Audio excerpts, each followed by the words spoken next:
haaside ɗum ko neldal fewde e maɗa beele teskoɗa bonni maɗa gila aɗa wuuri mayde yetti mayde yettakima. haaside foftina hoorema beele a anda Allah wiyete ko jole waɗa te o wiyete wonde ko baɗo wallato mo ala ko woɗɗi wirni ɗum mo ala ko ɓatti suuɗi ɗum. haaside beele a anda hokkata ko Allah beele a anda halkata ko Allah beele a anda hakkita ko Allah. haaside beele a anda yoɗata e neɗɗo ko ɓernde. haaside beele a anda sofata e neɗɗo ko ɓernde.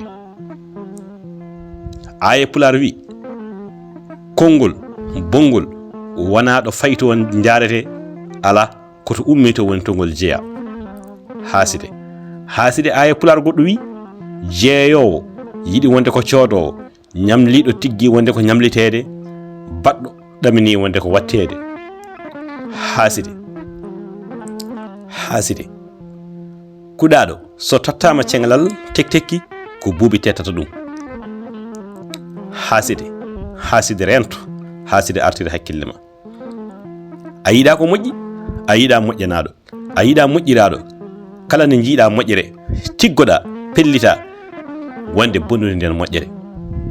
haaside beele a anda Allah salinoma ko waɗi sale gila salare ma an haaside o arani, holko haaside wawi hoddiro Allah, holko mbawɗa e bawɗe Allah, holko mbawɗa e kattande Allah, holko mbawɗa haaside.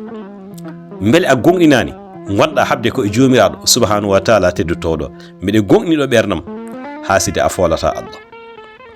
haaside yonide tubata, yonide mbaylata o jikku bonɗo, haysino tani ko feccere ñagoɗa jomiraɗo beele wonde ma Allah itte e oɗo bone.